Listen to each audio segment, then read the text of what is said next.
Hello, everyone. Welcome to episode of the Career Tech Leaders Show. This is episode 3. I'm your host, David Young.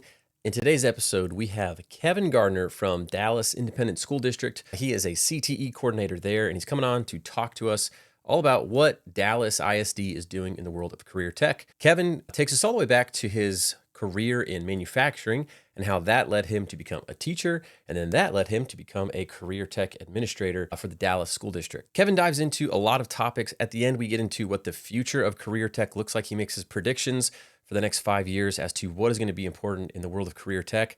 We also talk about what it was like transitioning from a career field like manufacturing into teaching, and how some of the challenges he faced are still faced by teachers today that are going from the workforce into the teaching career, and what he can do as an administrator to help that transition be a little bit more smooth. We also talk about which career pathways are the biggest or growing the fastest out there in Dallas, his tips in terms of funding, how their budget works, and how he's been able to secure funding for different types of programs, new programs, existing programs, a lot of different things as to their plans and what's working over at Dallas Independent School District. So if you are a career tech leader or somehow involved in the world of high school or career tech or workforce learning, this episode is for you. On this podcast, we try to bring you a whole bunch of different viewpoints. So we've interviewed small rural school districts, the superintendents there, and now we're bringing you a big district. Dallas is one of the biggest in the nation, to hear what people all over the country are doing in the world of career tech, to hopefully inspire you with some new ideas, maybe how you could do some things at your district, or just kind of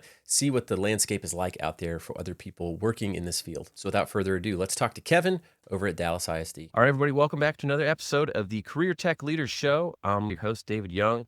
Today, I'm here with Kevin Gardner, CTE Coordinator over at Dallas Independent School District, obviously in Texas. But thanks for joining me today, Kevin. You're very welcome. Glad to be here. Thanks for the invite. So why don't we kick it off, Kevin? Just give a little intro about yourself. I'm curious how you even got to be in your position today. I actually don't know a ton about your background, even though we chatted many times. Well, I've been with Dallas ISD for 6 years now. Prior to that, I was an engineering and mathematics teacher at a neighboring district for 9 years. So before I was in public education, I actually came out of the manufacturing and industrial engineering sector. Originally went to college after high school, got an engineering degree, moved from the Central Texas area up to the Dallas area.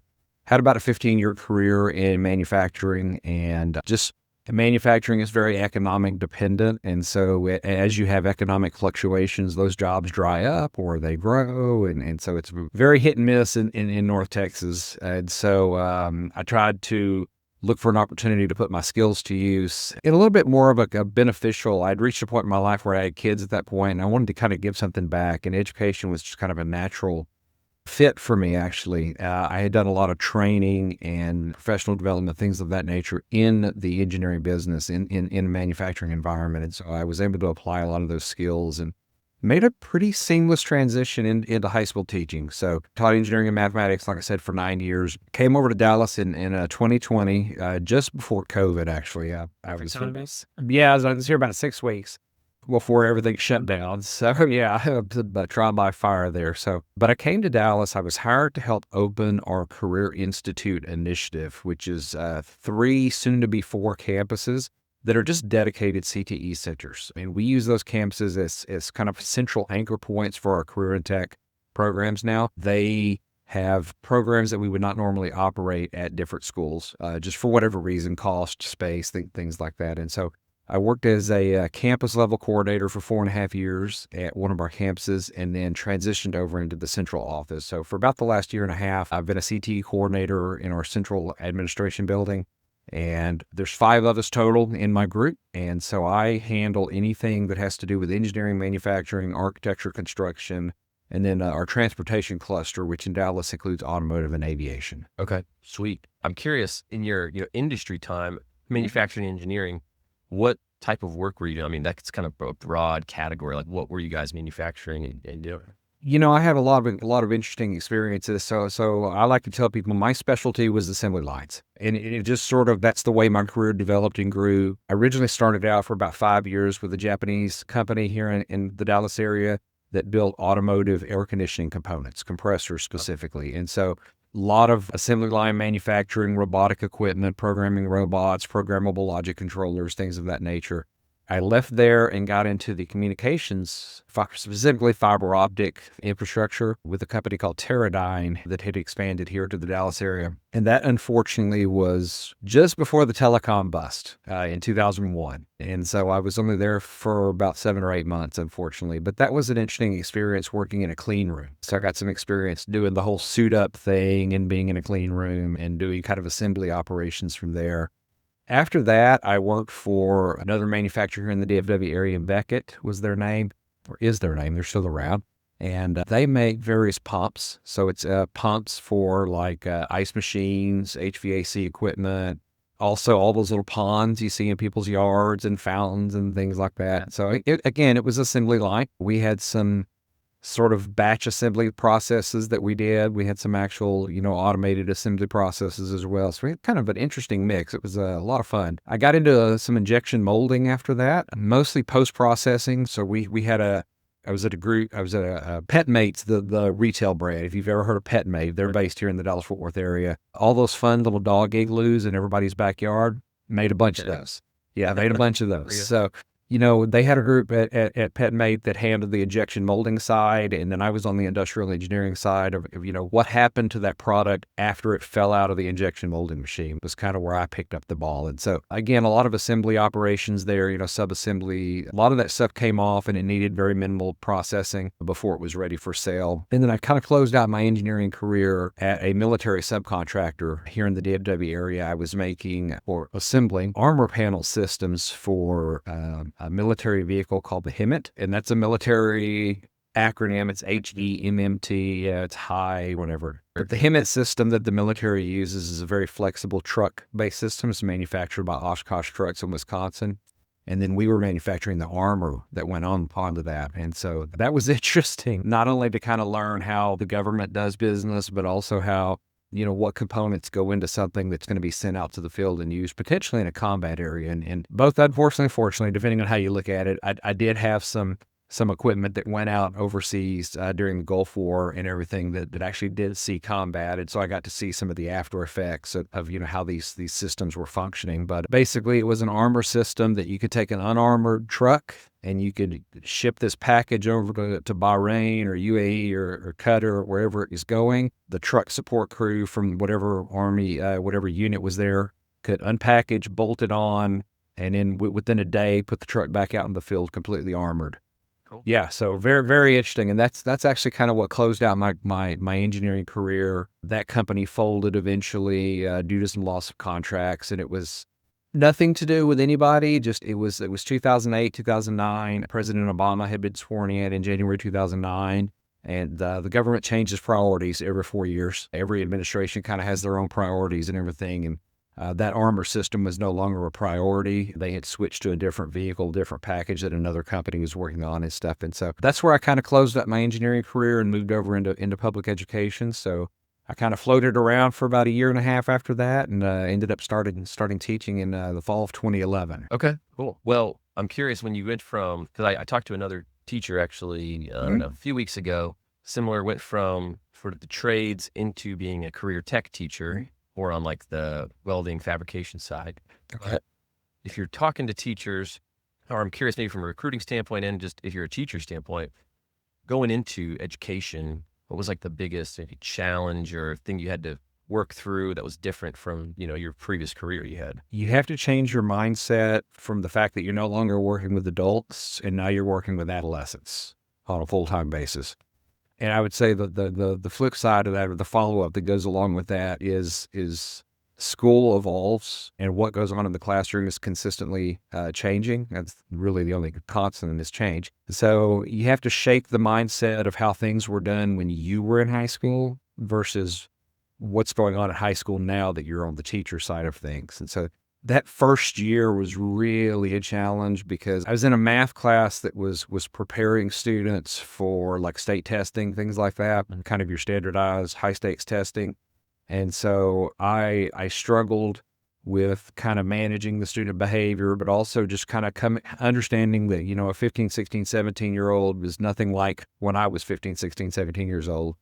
I fortunately worked at a great campus that had a great support staff and some great fellow teachers that I am in contact with today still, actually. Just some wonderful people who kind of helped nurture me, grow me, and encourage me and things. And so I'd say that was my biggest challenge. The second year was a lot easier, actually. It was kind of funny because, I came into the second year, I'd already gone through that kind of learning curve and growing pains of initiation, kind of the trial by fire. Yeah, exactly. The second, third year were a lot easier. During my third year was when I transitioned at less math, more engineering. By my fourth year, I was teaching primarily engineering STEM related courses, drawing really heavily off of my design engineering background. Sorry. Yeah. So today, is it in your, domain where you're recruiting and hiring teachers? Absolutely. We see on our side a kind of a central administration is the vetting process that goes into the teacher. So typically campus kind of is your first line of defense or offense, I'll say, as far as hiring a teacher. So the campus will usually send us info and say, hey, I'm interested in hiring this teacher for welding, or I'm interested in hiring this teacher for plumbing. And then we're required to review the qualifications, certifications, licenses, things like that teacher may have. And then we have a system in place in Texas that allows us to hire those teachers directly out of industry without a traditional teaching certification, as long as they've achieved a certain level of work experience, have a certain relevant, I'll say, license or certification of some sort. So we see it a lot on the vetting side, yeah. Is that specific to career tech, or is that just all Texas education? It's very specific to career tech. You do see it a little bit, like with Dallas, it bleeds over into our bilingual ESL. They will usually recruit Dallas in particular because of we're the second largest school district in the state of Texas.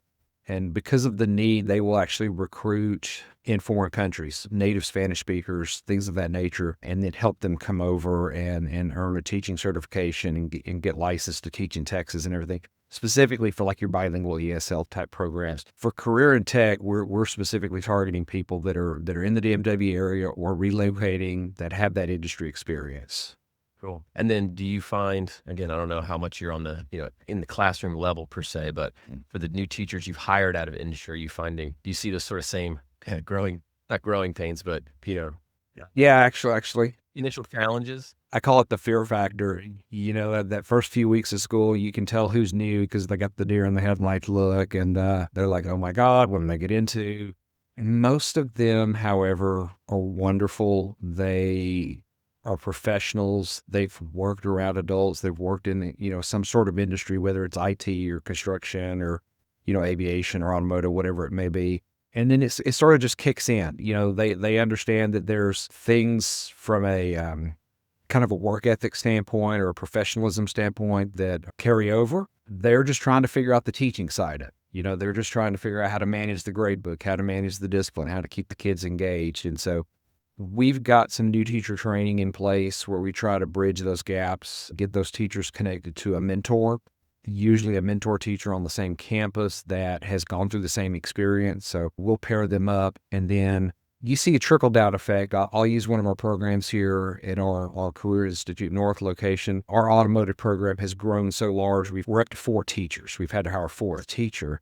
And so when that 3rd or 4th teacher comes in, they benefit from that first teacher or that second teacher. And so that learning curve exists, but we see the teachers kind of hit the ground, and once they get acclimated, they're doing very well in most cases. We obviously have a few, you always have an outlier that needs a little more hand-holding, a little more support, and we do provide that. That is part of our scope of work. So typically 2 to 3 days a week, I'm kind of floating around the district. I'm at different campuses, just even if it's just a sticking my head in the door, hi, how you doing? What can I help you with?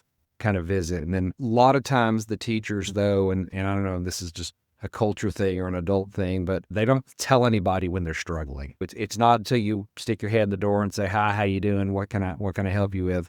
You occasionally get that blast, like the teachers had enough and they just let it all out, and suddenly you unload. Yeah. And you get this laundry list of things, and you have to kind of just okay, just be reassured. It's going to be okay. We're going to work through this. Let's start with your problem 1, and let's see what we can do to help you out. Yeah. Your job as a Okay. whole right now, CTE coordinator, on just like a day-to-day basis or even just through the year, what would you say is sort of like one of your biggest challenges that you have to work through? Because I imagine if you have a challenge, it's similar with someone else. Our biggest challenge the last couple of years has been Texas uses the acronym CCMR, which is College Career Military Readiness. And then along with that is industry-based certifications. And so in the state of Texas, we've got an accountability system in place where each school is rated with a grade, A through F. Just like a student would get a grade. And so that rating is critical because it's not only indicative of the health of the school, but whether or not the school is preparing students for post-secondary, what's going to happen after they graduate. And so CTE and industry-based certifications are a huge component of that. That captures a lot of students. And so a student has to get what they call a point. We call it the point. So a student has to be designated as CCMR, College Career Military Ready. And they do that through a variety of ways. They can do like dual credit, early college type programs. They can join the military after high school. There's a form that they submit back to the district that shows they went into the military. Or the big one is career readiness, and that's what we do in the CTE group. And so we're challenged with setting up 4-year programs that prepare a student in a kind of growing, aligned sequence of courses where the student's getting the same content and the same depth and breadth of knowledge that somebody in the industry would get. And somewhere along that 4-year program, and probably at multiple checkpoints along the way, the student has the opportunity to earn an industry-based certification. So really good examples are welding programs. We offer certifications from AWS, the American Welding Society. It's the same certifications you would get if you went to work at a welding shop or if you went to a tech school and went through a welding program there. And so by attending or completing successfully at least 4 credits and earning at least one industry-based certification, that satisfies that accountability piece on the career side. And so that's our kind of our number one challenge, is just constantly making sure teachers are, they have the correct curriculum, obviously, but are they offering the right certification? Are the classes sequenced correctly?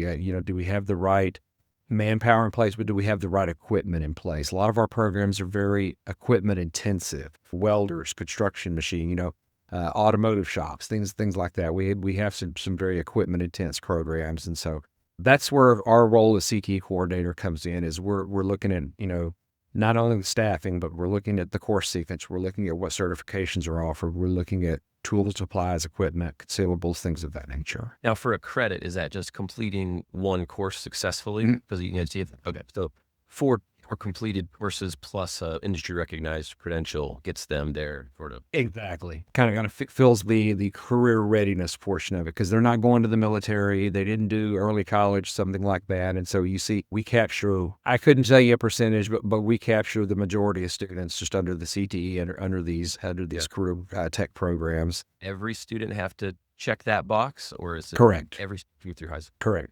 Every student should check that box. Let me say that, because if they don't, it counts against that accountability rating. See, it all ties back into that accountability rating. So, yeah, your goal is for every student to check. Absolutely, 100% or more. If I could figure out a way to do it, man, I would. That's great. Now, for the points, do they have to all be in a specific pathway, or can they bounce around a little bit? The student cannot bounce around. Basically. And I would say it's another challenge, is you're asking an 8th grade student to pick his courses for the next 4 years. Yeah, it's like a mini college major. We have I'll call it a luxury. So we have the luxury in a lot of our programs where if a student is a freshman, goes into a program and they're just not in the right spot, and it's not the right fit for them, we could probably make a change for that student after that freshman year, and they would still have enough time through their sophomore, junior, and senior year to earn the required credits and still be successful with an industry-based certification. But after that, you're pretty much locked in. So we work really hard. Our Career Institute campuses work really hard, making sure those students are in the right programs that are a good fit for them. Of course, the flip side of that is you always have a few students every year. I don't know why my counselor put me in this program. I didn't sign up for this. And then you go back and look at their choice sheets, the documents they filled out as students, oh yeah, this was your number one choice, and you're here. And why are you mad about it now? That goes back to just dealing with teenagers. That's all that is. I feel And like usually just my college major 2 or 3 times, even in college, as we were 18. I know I did. Yeah, I originally went to college to do computer science, and I lasted just under a semester and a half. And I got into that second semester and realized I was either going to have a coronary or kill somebody. It just wasn't the right fit for me. I look back, for 30 plus years now into, the early 90s when I was in college the first time. And I'm like, I don't code. I can't code. Coding's just not my thing. I'm curious on the different pathways you have. So you Mhm. have engineering, construction, aviation, a few of those. Maybe within your area, and maybe even just CTE more broadly, what would you say is maybe the most popular like category or pathway? And Okay. then what do you think is the fastest growing, at least in your area, for either on the student demand side or like the employer industry demand side? As far as student popularity goes, I'll start there. Sure. Our health science programs quickly overtook our construction programs. So when we first started 5, 6 years ago, these Career Institute initiatives, construction was our anchor. And it's specifically a carpentry type trade. We didn't Yeah. see as many people kind of peeling off into plumbing or HVAC. We offered plumbing, HVAC, and electrical. We didn't see as many students peeling off into those specializations. They were kind of sticking with that hands-on carpentry, wall at roof framing, different things like that, home building. That was for years our most popular programs. Struggled to fill vacancies on the teaching side, had large classes, but it was, a great problem to have. But then we introduced health science about 2 to 3 years into the Career Institute initiative. So that quickly overtook, as far as popularity goes, construction. So construction's that kind of umbrella of programs is now our second favorite, we'll call it. But we started offering programs in patient care. We offer kind of a lab tech program, which encompasses EKG and phlebotomy. And then we have a pharmacy tech program at a couple of our campuses. And those got really, really popular, especially that patient care program, to the point where we're adding EMT this year. So we got 2 campuses that are adding an EMT program. They're in their first year. And then we're also adding dental assisting. And so we've launched that at one campus, and we're launching that next year at my old campus at Career Institute South. So we'll be launching the dental assisting program there. Those are hugely popular. As Why far do you as think that work, is? Why do you think that is, they're so popular? Is it just students see a clear path to getting a job that yeah, way? yeah, I Like, think a lot of it is the opportunity. And I was going to say, especially when you look at it from the industry standpoint, construction is king in North Texas. Like they can't hire people fast enough. Young employees who might already have an OSHA certification or have some construction experience, and so employers, that's a field that's in high demand, and so there's a lot of opportunities for students to go to work immediately after high school. And I would say same thing on the health science. I think a lot of students see kind of a better road ahead. They can get into health science, they can work, they can go to nursing school in the evenings. So there's some more flexible on ramps and off ramps to that career path for them. It's a good paying, in demand field. They see a lot of opportunities there. So I'd say the flip side of that, where we struggle, is some of our engineering and manufacturing programs, our STEM based programs. So we have an electrical tech program that we launched last year. We're in our second year this year. It's a partnership with Dallas College, our local community college district. Just try to train electronics techs for semiconductor companies like Texas Instruments, Raytheon, those guys, because they all have plants and manufacturing facilities here in North Texas. And so that's kind of been a struggle to get students interested in that. We did a little bit of a rebranding 2 or 3 years ago, maybe a couple years ago. We struggled recruiting students into like our cybersecurity or software development programs. And with our software development programs, we sort of rebranded those as esports and game design. We're teaching the same classes. It's no secret, but we just sort of repositioned the marketing and also the outcomes. And so it did. We saw a little bump in growth there. We're in a video game age. Students love to play. That's what they do on their phones. That's what they're doing at home, and that's what they're doing with their friends. And so we kind of restructured that pathway, changed some of the sequencing with some of the courses. And so not only does it gives them the programming experience, the coding experience, but they see at the end of that program, that 4 years, that there's a viable outcome. I'm going to get a Python certification. I'm going to get a C# certification. I'm going to get a Unity. That's the other one. I'm going to potentially get a Unity certification, and I can go straight into the gaming industry or just the media industry, anything with that coding. And then even phone apps, cell phone apps, things like that. There's an mobile applications development course now that we offer a couple of our campuses where students work with iOS and they learn to develop apps for Android and Apple. At least give them a skill set that they can carry on after that. That was a pretty successful rebranding. So I think our other program that we kind of struggle with is aviation. And the aviation industry is already hurting and the outlook is bleak, with the number of air traffic controllers scheduled to retire, in the next few years and everything. So we've established at a couple of our campuses, and soon to be a third. I learned actually this morning that our new West campus that's under construction right now is going to have a full aviation program as well. But just giving these kids some background, some experience. If they like to fly a plane or if they like to fly a drone, we've got programs. And just hopefully open them up some opportunities, give them kind of the Part 107 certification if they're going the drone route,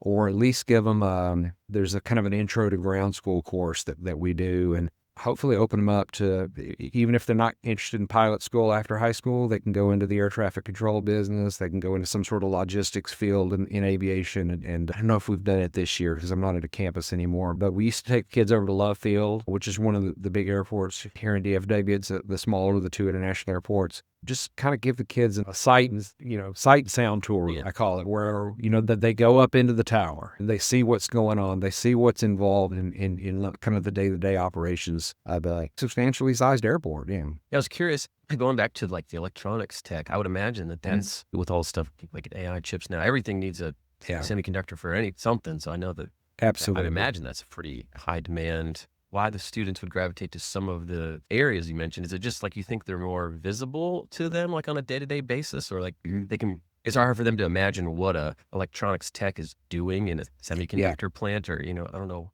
You're exactly right. And what we see in a lot of cases, especially with construction, those construction trades, is dad's in the construction business, or Uncle Joe's in the construction business, or my neighbor's in the construction business. And so they see it. It's visible to them. Or they, even just driving through their neighborhoods, they see the guys out building the houses and working, and they see that that's a career. And it's the cliche we use. We say it all the time. They don't know what they don't know.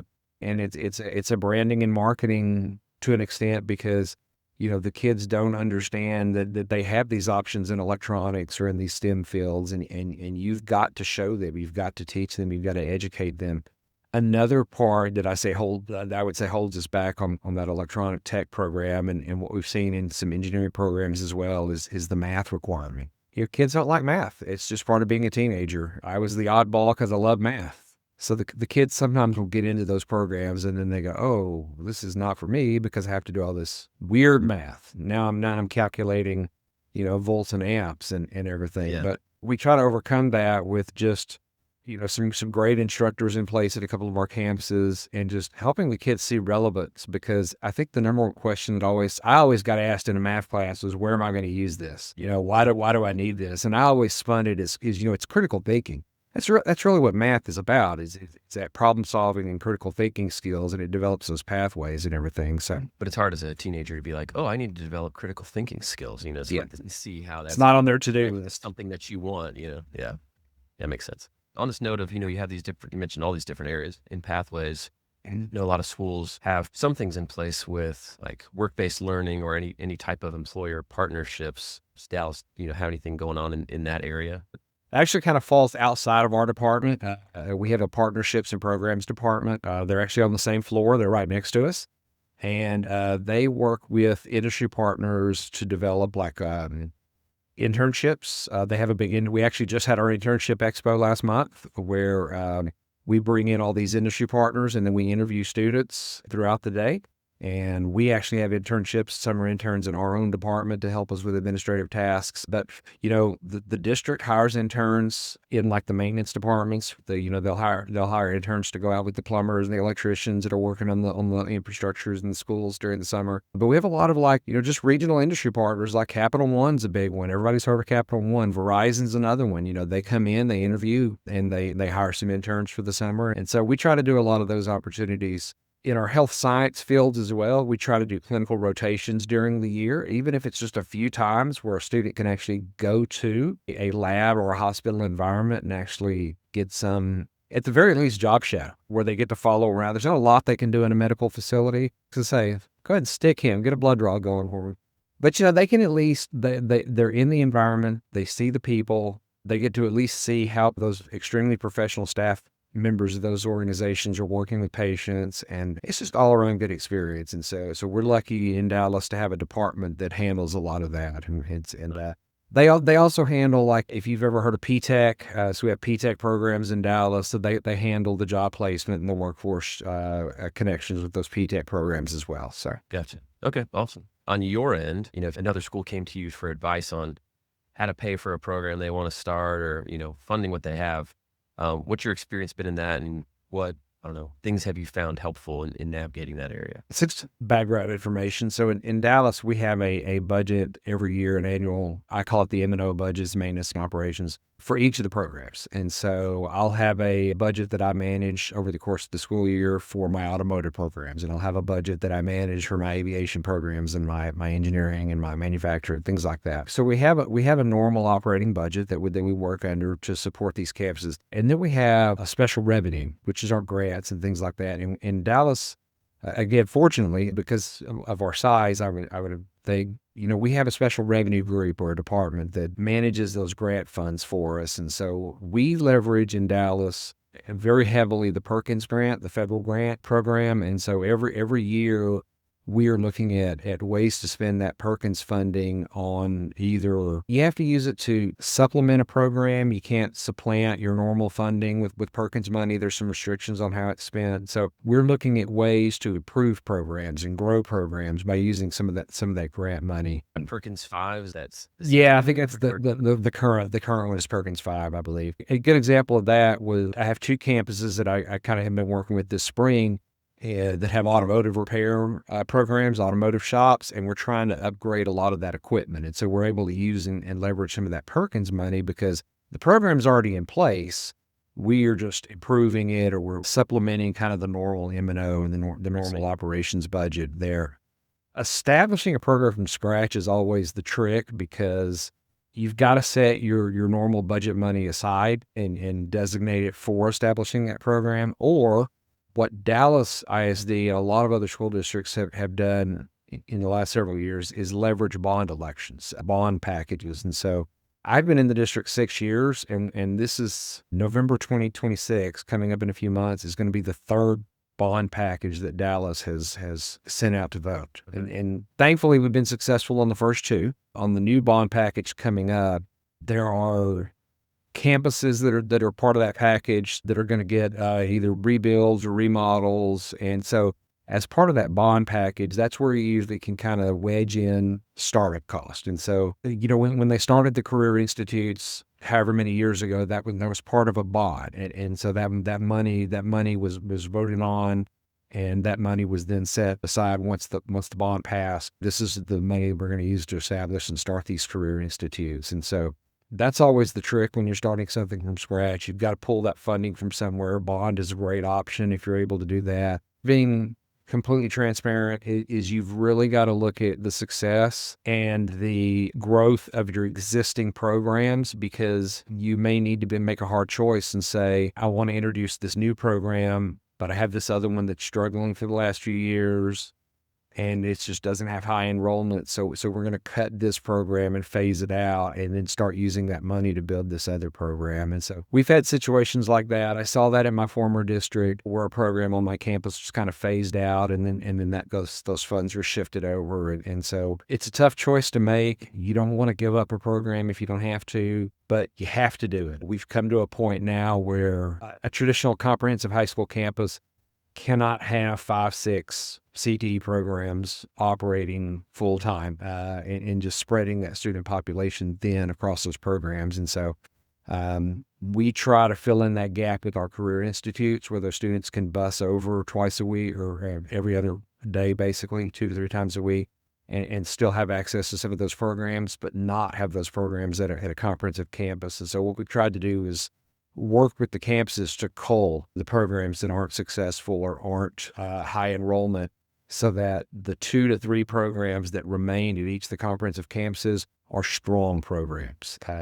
Good teachers, good leadership, good enrollment, they're popular, and they kind of become a signature for that campus. So like if you said, as an example, I have an aviation maintenance program at Skyline High School. That's one of the things that campus is known for. It's got several programs over there, but that's one of the things it's known for. And so if you can make that hard choice and bring yourself to that point, you can probably free up some funding to start a new program. The new program itself, though, is you've got to be really intentional and really sure that's the program that you want to start, because the trap is starting a program that sounds popular, or maybe one campus is excited about it, but it turns out there's not a lot of job demand or something. There's a reason maybe you shouldn't do that program. Yeah. So we have to leverage our industry partners, and we have to have those discussions with business partners, and we have to do our due diligence and our research, and you look at the federal statistics, the labor, Bureau of Labor Statistics, and we have to justify if we're going to start a program from scratch. We have to be able to lay out the numbers and say, I need X amount of dollars, and here's the reason. Here's the growth, here's the potential, here's the job outlook, and things like that nature. So you have to be really intentional when you're starting these programs. Yeah. So, Well, you mentioned, your sort of maintenance and operations budget. Is that only for your specific career centers, or does that cover career tech at all the campuses, even the? on my side, it's all of the above. So if I have a budget for, let's say, architecture, it would be any architecture program in any campus. And so the challenge for me then becomes understanding those programs and what equipment needs to be purchased, what curriculum needs to be purchased, what certifications need to be purchased. And so I'm kind of the gatekeeper, if you will, on that side. The campuses themselves have their individual budgets, obviously, but that's for the day-to-day operations. And so that's what pays like the teacher salary. That's what keeps the lights on. But when you start talking about some of the specialized equipment that goes into some of those programs, and even the teacher training that might be involved, that's where CTE covers that cost. So we have those individual budgets for each of the programs in order to do those. One last topic before we wrap up. Starting programs or existing programs, if you look into the future, let's say, I don't know, 5 years from now, is there a specific industry area program that you think we're trending towards, or you foresee in the future being like, I think this is going to be a big part of CTE 5 years from now, or from my perspective on where things are headed? So there's some obvious answers. There's a group of career fields, pathways, clusters, however you want to label it, that I think are pretty recession proof, like your health science, your construction, not so much, health science more. I say automotive's another one. I think the big one that's coming on the pipeline, there's actually two, is AI and drones. AI to a lesser extent, because AI is growing so fast and moving at a trajectory right now that I think a bubble is inevitable. I think there's going to be a burst. AI is going to collapse. And I have to use that word negatively, but it's going to settle into a day-to-day internet. Yeah, exactly. I experienced it myself in the early 2000s, when everybody was on AOL, if it's a blast in the past there. But, I think AI is going to settle in. It's going to settle into its niche and its groove. It's going to be part of the culture. It's going to be part of our toolbox. It's going to be something that we use on a day-to-day basis. And I think it's going to be not static, but I think it's going to grow at a sustainable rate moving forward that is probably not as fast and furious as what we're seeing right now.